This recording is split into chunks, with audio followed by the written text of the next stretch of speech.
This weekend, two Jets legends were inducted into the Pro Football Hall of Fame. Today, we celebrate the legacies of Joe Klecko and Darrelle Revis on Locked On Jets. You are Locked On Jets, your daily New York Jets podcast. Part of the Locked On Podcast Network, your team every day.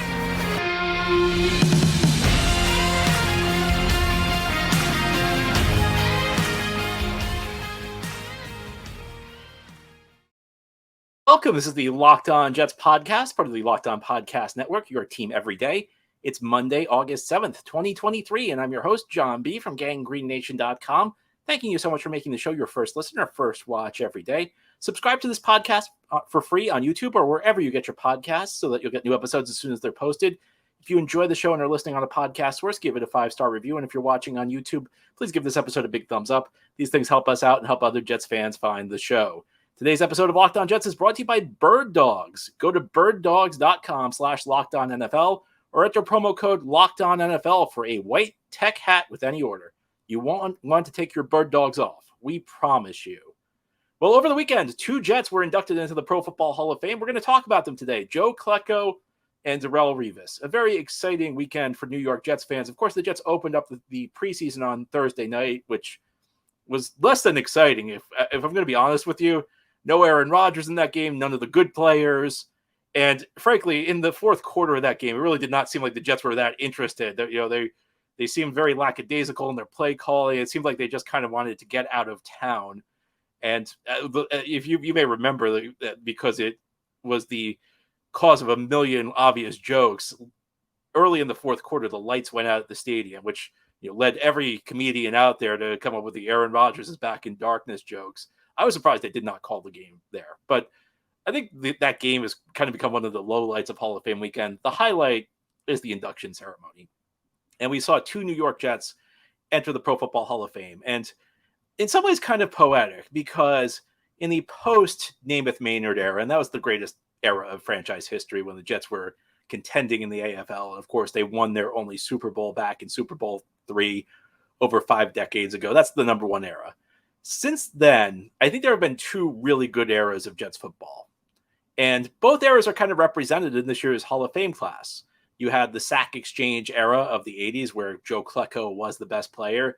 And then it was a 2-year run, but the Jets went to back-to-back AFC championship games, Rex Ryan's first 2 years, and Darrelle Revis was the best player on those teams. So kind of poetic, kind of a kaleidoscope of Jets history if you've been paying attention the last few days. Now, longtime listeners know this. My dad is the biggest Jets fan I know. I mean, he goes back decades. And he was a season ticket holder back in the days they were at Chase Stadium. And, I speak with him pretty frequently, but it's kind of become an annual tradition, late July, early August, every single year. It's around the time of the Hall of Fame ceremony. He calls me up and goes, "Hey, you have that podcast. You have that website. Why aren't you doing anything to get Joe Klecko into the Hall of Fame? Joe Klecko should be in the Hall of Fame." And my response has always been, "Dad, I agree with you, but I don't know who you think I'm influencing here. I mean, I probably influence my own opinion. I don't know if and sometimes I'm not even sure I convince myself of what I'm saying. I don't know that I can really convince anybody else, even though I completely agree with you that Joe Klecko should be in the Hall of Fame." Well, Dad is finally happy, ecstatic that one of his favorite players of all time made the Hall of Fame. And beyond any of this, the Jets have caught a lot of guys who are Hall of Famers, but at the end of their careers. So there are lots of guys who, maybe had a season or two with the Jets after their primes, and these guys ended up in the Hall of Fame. So you think back when these guys were inducted, but they're not really in the Hall of Fame for what they did as Jets. I mean, you could go to Ronnie Lott, you could go to Art Monk, LaDainian Tomlinson, Jason Taylor, Brett Favre. I mean, the list just goes on and on of these guys who kind of had a cup of coffee with the Jets at the end of their career. 5 years after he retires Aaron Rodgers, there'll be another one of them.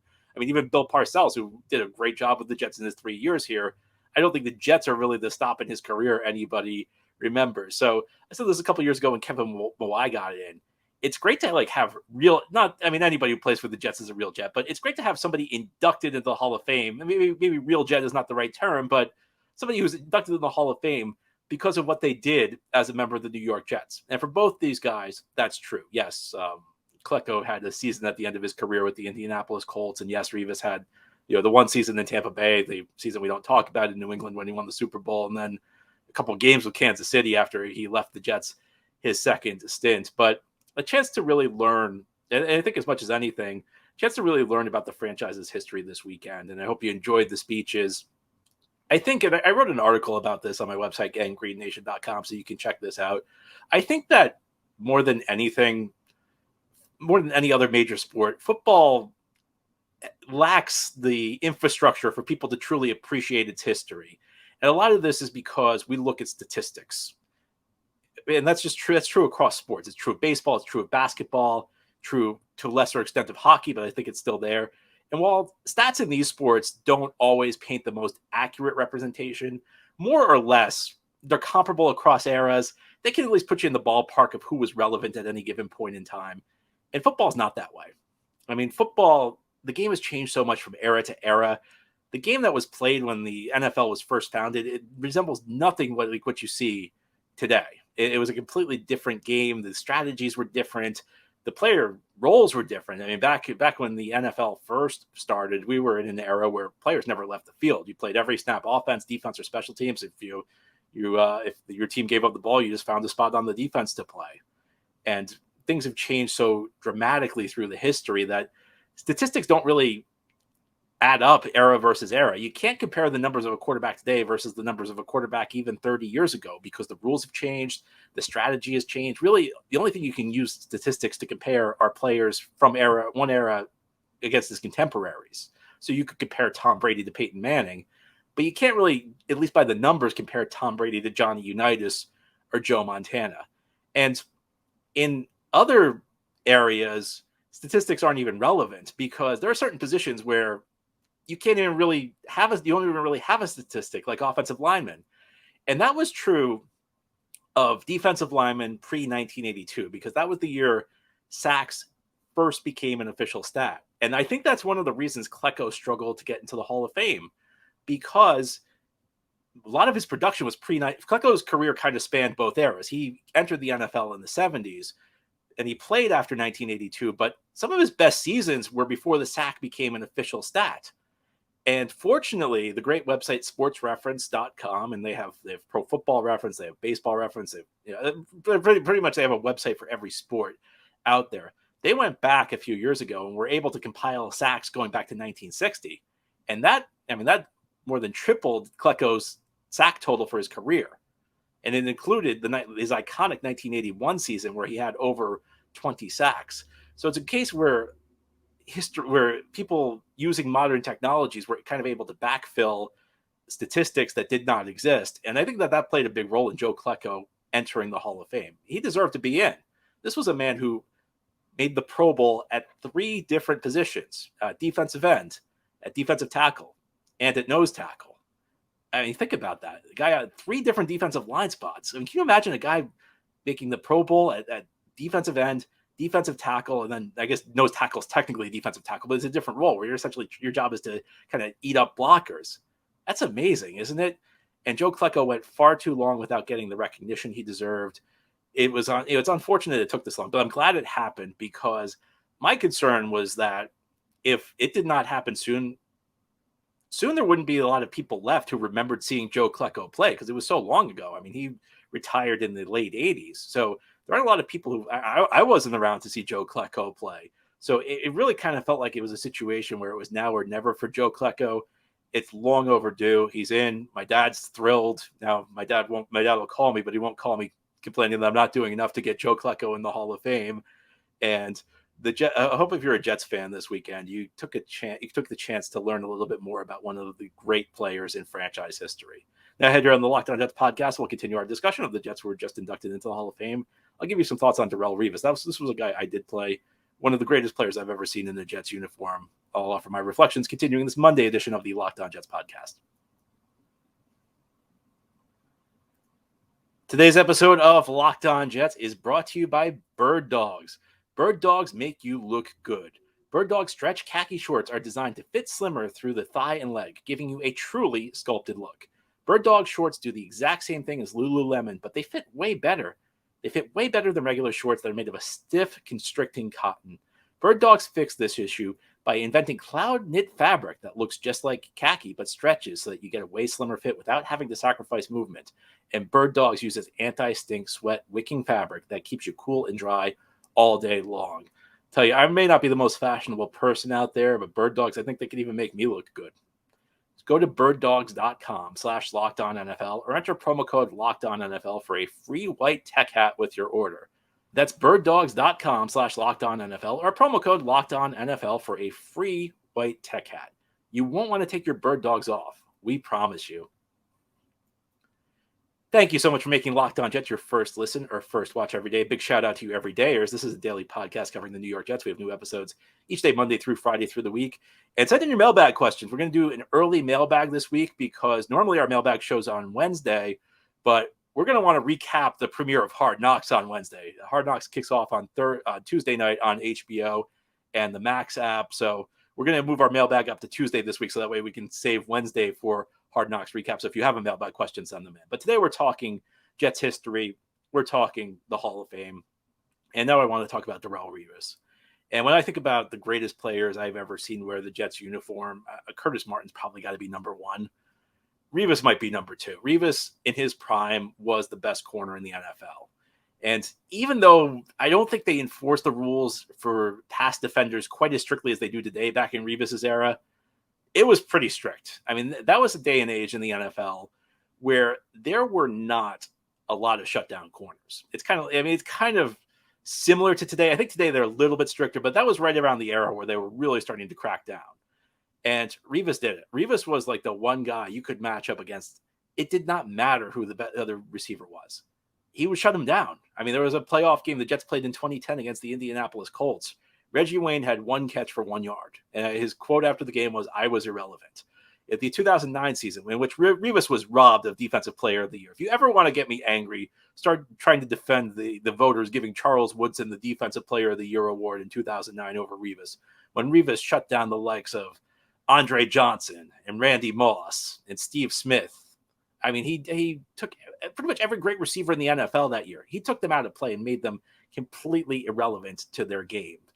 And the other crazy part about that season was that Revis played the other team's number one receiver. He matched up against the other team's number one receiver 2/3 of the time. It was just around 66.7%. And that number actually doesn't tell the whole story because, and Rex Ryan said this at the time, the Jets only had Revis follow the other team's best receiver if they thought it was an elite receiver. So if you faced a team that didn't really have a great receiver, Revis was just going to play one side of the field, whatever. It was only when the other team had a dominant receiver that Revis followed him around. So the other teams that had the greatest receivers in the league, Revis was on them practically every play, and he shut them down. In the NFL, if you get a reputation as a shutdown corner, teams just don't throw the ball at you. Teams just look to the other side of the field. Revis did not quite have the reputation, even though his play justified it in that 2009 space, he did not quite have the reputation across the league. 2008, his second season, was really when he became the best corner in the NFL, in my opinion, but nobody really noticed it until Rex Ryan arrived and the Jets started getting attention and Rex Ryan started talking up, the defense, and the Jets became one of the highest profile teams in the league. So in 2009, teams were still throwing at Revis. And I think that's one of those things where it can kind of become a self-fulfilling prophecy because at that point in time, the guy who was kind of viewed as the number two corner in the league, Nnamdi Asomugha, who was with the then Oakland Raiders, nobody ever really threw at him. And part of it was the Raiders were so bad that it's like, why would you go after this guy when nobody else can cover anybody on your team? And Asomugha ended up signing with the Philadelphia Eagles in 2011 after the Jets tried to sign him, ironically. And he just got torched. And maybe it was just in case he was too old. Maybe he actually was that great with the Raiders. But sometimes it becomes a self-fulfilling prophecy. I mean, how much of Asomugha's success with the Raiders was just teams were afraid to throw at him because of his reputation? Teams went after Revis in 2009. And he still dominated. And he led the league in passes defense that year. It was a dominant season. The Jets also did something that's not that common in the NFL. And essentially what they do is they'd have Revis play one-on-one against the other team's best receiver. Essentially, Revis was in man coverage, and everybody else was in zone coverage. So what they did was, like, if the best receiver went off to the left side of the field, Revis followed him. And then the Jets just loaded the right side of the field with defenders because they knew Revis would shut down whoever he was on. And they just use defenders to clog passing lanes on the other side of the field. It's kind of known as combo coverage. That's a combination of man and zone. Revis gave them such unbelievable flexibility to do that. Now, I know people aren't that thrilled with Revis. I mean, Jets fans have a weird relationship with Revis, in part because he held out multiple times. He was notoriously difficult when it came to his contracts, but I mean, that's the NFL. That's the NFL of this era. I never get mad at a player for seeking more money. Revis deserved to be the highest paid player in the league. And, obviously it was a tough relationship. It led to a trade. The owner probably had a lot to do with that. The owner, I think the owner made some mistakes along the way. He went to Tampa Bay. Then he got cut off by Tampa Bay after 1 year. Went to New England. Jets weren't really interested in bringing him back, so he went to New England, won the Super Bowl. That complicates things as always because, the Patriots were the Jets' biggest rival at that point in time. But then Revis came back in 2015, put together a Pro Bowl season, and then 2016, he kind of went into a steep decline. But I just look back on those teams, and especially the two teams that Rex Ryan coached that almost went to the Super Bowl. Revis was such a dominant player. I mean, there aren't a lot of corners that force the other team to change its approach. And part of this, Rex deserves a lot of credit for utilizing Revis in this way, because a lot of coaches aren't smart enough to build their defense around a transformational corner the way Revis was. The other thing about Revis, aside from the end of his career, he kind of liked to avoid contact, but through much of his career, this was a guy who was an excellent tackler. I mean, there was a stretch there. It may have been like a 4 to 5 year stretch where he was like the perfect corner because he played press coverage as well as anybody ever has. I mean, if he was one-on-one on the outside with you and he was playing press, he would just pin you to the sideline. He'd just shove you out of bounds and the play was over before it started. But he was also really smart. He could read the plays from off coverage. He played zone really well, and he tackled. He did it all. And, I think you could say that Revis is in the discussion. I don't know if he's the greatest corner of all time. He's in the discussion with Richard Sherman, maybe Patrick Peterson for the greatest corner of his era. Because when he was in his prime, and maybe his prime only lasted, 6-7 years, but when he was in his prime, I mean, he was impossible to complete a pass against. It was one of the great draft picks in Jets history. The Jets traded up back in 2007 to get him, and it's a move that the team will never regret. And, with a few plays here or there, we may be remembering Revis as the best player on the second Jets Super Bowl team. Unfortunately, a few bad breaks in the AFC, in a couple of AFC championship games. That's how close we were. But Darrelle Revis deserves to be in the Hall of Fame. And, really, a weekend as a Jets fan, I think you can go back and reflect upon. And if you're old enough to remember Joe Klecko, I'd love to hear your memories. My dad's told me plenty of them. I remember Darrelle Revis, and really, I just think it's an amazing thing that these two guys went into the Hall of Fame together. Now, here on the Locked On Jets podcast, we'll continue our Monday episode, give you some thoughts on which Jet has the best chance among the current players of eventually making the Hall of Fame. Today's episode of Locked On Jets is brought to you by FanDuel Sportsbook. Folks, we've almost made it. We're almost there. Football season is about to kick off, and FanDuel is giving you a chance to win all season long. Because right now, when you bet on a Super Bowl winner, you can get bonus bets every time they win in the regular season. So pick the Jets, get bonus bets every time they win. So not only do you get the joy of seeing the Jets win, get bonus bets. Just pick any team to win the Super Bowl, and you'll get these bonus bets for every victory. And you can use your bonus bets on spreads, player props, over-unders, and more. I'm not sure that you can pick which current Jet has the best chance of getting the Hall of Fame, but you can do practically anything else. So visit FanDuel.com/lockedon and start earning bonus bets with America's #1 sportsbook. That's FanDuel.com/lockedon. This is the Locked On Jets podcast here on this Monday. We're talking about Hall of Fame weekend. The Jets played their first preseason game Thursday night. Lots of guys who aren't really going to be on the team decided that one. And we talked about that back on Friday. This weekend was really about the players who were inducted, and two great Jets, Joe Klecko and Darrelle Revis. And that leads you to naturally think, which current Jet members of the Jets could make the Hall of Fame? Now, look, we know Aaron Rodgers is going in. That one's a pretty obvious one. And again, he'll probably be a player who, he's not in. I mean, he obviously could enhance his resume. If he has a big season or two, Jets fans could look back on him fondly, the way maybe Kansas City Chiefs fans remember Joe Montana, who played his last 2 seasons with the Chiefs. But Joe Montana is in the Hall of Fame. Even with his success in Kansas City, Joe Montana is in the Hall of Fame for what he did with the San Francisco 49ers. And so it will be also with Rodgers. Rodgers can be great here, and we can remember him fondly. but he's going into the Hall of Fame because of what he did with the Green Bay Packers. So which members of the current Jets team have the best chance of going into the Hall of Fame? And obviously you look to the stars. You look to Sauce Gardner. You look to Quinnen Williams. You look to Breece Hall, maybe even Garrett Wilson. Maybe, who knows? Maybe there's a rookie who steps up this year, Will McDonald, somebody like that. So there are a number of different options. I look at Sauce Gardner, though. If you asked me today who it would be, my guess would be Sauce Gardner. And I'm very cautious of this. You're new to the show. I'm very cautious about early proclamations based on a limited sample size. But when I look at what Sauce Gardner did last year, man, that was special. To win the defensive rookie of the year as a corner, you either need to post like unbelievable interception stats, because again, going back to what I said in the first segment, people should not focus on stats as much as they do, but it really impacts people. If you don't post big stats, you have to be like so good that word spreads really quickly.